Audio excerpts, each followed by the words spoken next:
સાવલી તાલુકાના પરથમપુરા ગામ નજીક કરડ નદી અને મેસર નદી પર આશરે 24 કરોડના ખર્ચે નિર્માણ પામેલ બ્રિજમાં તિરાડો પડતા અને બ્રિજના રસ્તા પરનું આરસીસી ઉખડી જતા સમગ્ર તાલુકામાં ભારે ચકચાર મચી ગઈ છે.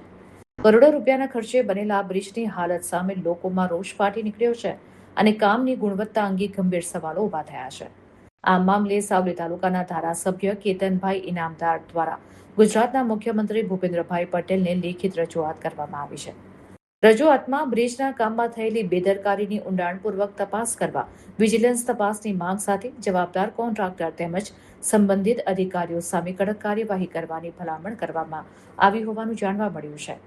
ધારાસભ્યએ રજૂઆતમાં ઉલ્લેખ કર્યો છે કે સરકારશ્રીની પ્રતિષ્ઠાને નુકસાન પહોંચાડે તેવી બેદરકારી કોઈ પણ સંજોગોમાં સહન કરવી જોઈએ નહીં.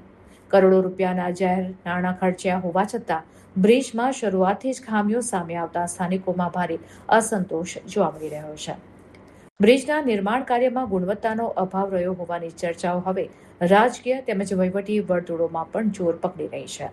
સ્થાનિક લોકોમાં પણ પ્રશ્ન ઉઠી રહ્યો છે કે જો નવા બનેલા બ્રિજની આવી હાલત હોય તો સામાન્ય જનતાની સુરક્ષાનું શું?